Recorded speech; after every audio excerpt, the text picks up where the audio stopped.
And now, ladies and gentlemen, we move on to the closing address, and the personality that we're going to invite on stage has an experience of over 15 years and a history of working in leadership positions covering different facets of the broadcast media industry. He joined Sony in the year 2011. Prior to joining Sony, he worked with NDTV Imagine. He started his career with TAM Media Research, a joint venture between Nielsen and KMR. And he was working on several consulting projects for advertisers and broadcasters to leverage big data analytics towards strategic decision making. Ladies and gentlemen, please join me in welcoming on stage Head of Content, Partnership and New Initiatives, Digital Business, Sony Pictures Networks, India, Mr. Amogh Dusad.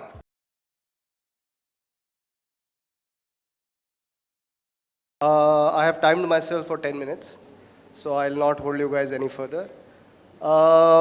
So very quick things. I think what we have, okay. Yeah. So, the event is about mobile and MobX, and I thought we'll just give little slant to it from an OTT perspective, especially from a broadcast OTT perspective, on how we see what is happening and how we see things coming our way in the coming times. And most of this is known to you. It's just that I'm trying to weave a little story to bring to the point that I think is our way of looking at it. So the India internet story is a mobile story. All of you know, a lot of stats already there. We are expecting almost 400 million people to be on smartphones in 2020. So that's a significant number. Just to give you guys a context, the number of TV owning households in the country is less than 200 million. As we speak today. So we are really looking at a market which will be a TV and digital market. Unlike West, where it is sort of a TV or digital, I think the way pricing, some of the panelists earlier also mentioned on how cable seems to be underpriced, you will see a TV and digital market. But the mobile story in India is actually a story of entertainment. And whichever way you look at the data, you will find people spend, even while they are working or at conferences here or at offices, bulk of the time spent on mobile is around entertainment. It can come in different forms and shapes, but primarily a big chunk, almost 60-65% of user time spent is in the need gap gratification of entertainment. And the story of entertainment to our mind essentially is on these three V's. Video being the dominant part of it, and I think and it has been aided by smartphones, it is aided by cheaper data. A lot of us, hello? The mic is gone. Yeah. So video is an inherent part of the story, and I think it becomes relevant for us as OTT play on how video will play out on this. Vernacular, we have spoken enough about it, and I think a lot of digital content that we see today, a lot of services that are out there are, what I call as loaded with English tax. Because primarily a lot of these services have been started, have come in from Western markets, but there is a big potential of going deeper in the country. And I think the next set of growth is going to come out of India first sort of digital companies, India first sort of companies.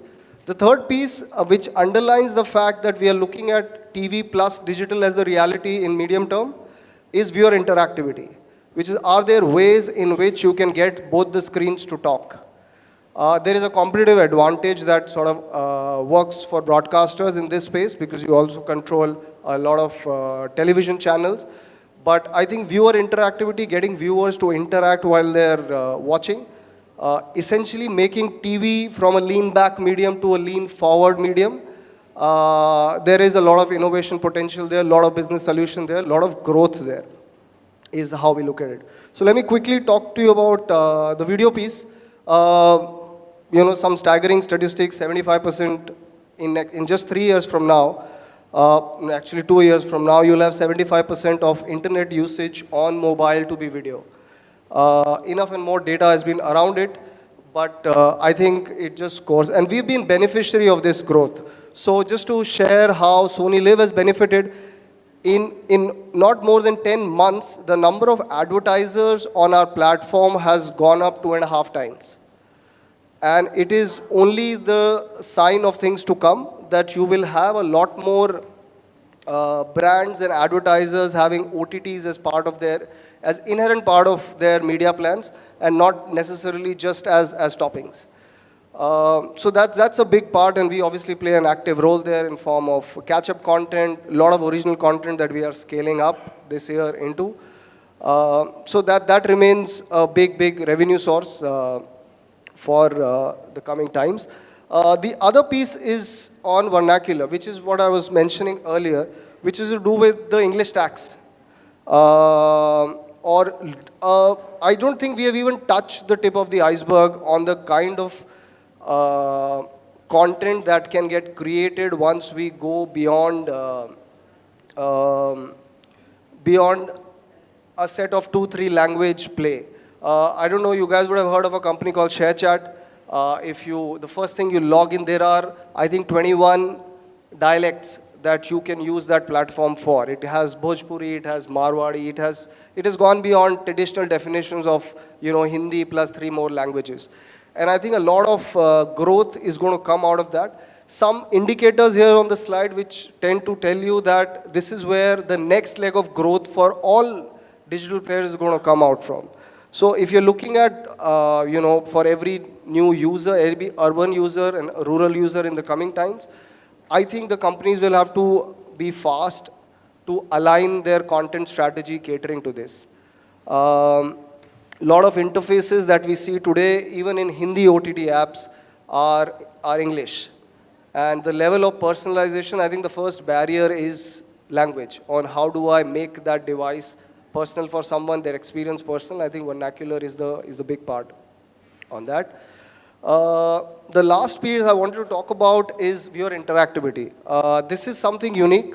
This is something that we are very proud of because we started an year back.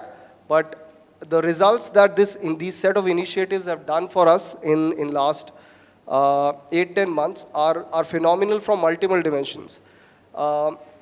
So this is an example of KBC. I don't know whether did anybody played along KBC this year?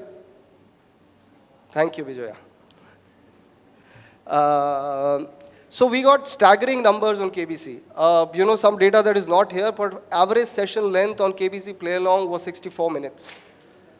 So, that level of retention, that level of user engagement is phenomenal, primarily because you are making the TV talk with a mobile. And I think that's where a lot of new innovative solutions are going to emerge of. This is one of the initiatives that got dramatic response for us. Some of the stats are here. 8.5 million people registered for play along in matter of 3 months. These are, if you were to do a typical cost for campaign to get downloads, these would be staggering numbers for any app to sort of acquire users for. And what we have done in last 8 months is just, I don't have time to go through in detail, but this is how we've sort of pivoted on digital tech available on smartphones, worked with a lot of tech partners, and made TV experience interactive. So whether it's in form of KVC or it is in form of live voting that we did during Super Dancer finale, first time ever, the votes were getting displayed on TV while voting process were on and the numbers were changing. Just like you would have seen the election results 2 days back. Augmented reality, get a chance to take a picture with Kapil Sharma. Again, something that makes you interact while the show is on. Go through that experience. Kapil's show is coming back. You will see the similar experience this time around. And a series of sing-along for Indian Idol. We are planning a dance-along for Super Dancer. So, and in just a span of 6-8 months, there are almost 20 million users registered with us all through these experiences. So the advantage of big data to this crowd, I don't need to underline. But that's the other area. So I think this is sort of a unique space.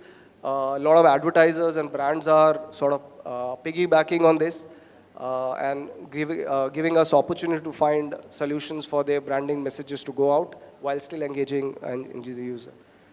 And lastly, the reason why this will be a big one is the statistics are glaring. You have almost twice the number of smartphones that compared to television sets. It helps user engagement, and this is sort of a competitive advantage that a broadcaster can bring in if you get TV and smartphones to work together. So while the second screen, the mobile screen takes people away from TV, and there is no denial on that, people want to watch content on go. But the argument can be turned on its head that when they are with TV and mobile at home, can we make their entire experience more interactive? We are doing that in KBC. And I think a lot of interest is happening amongst broadcasters to doing activities. Sports is the other area where a lot of stuff can be done. So I just wanted to leave you guys with that thought. Happy to answer if there are any questions. Thank you so much.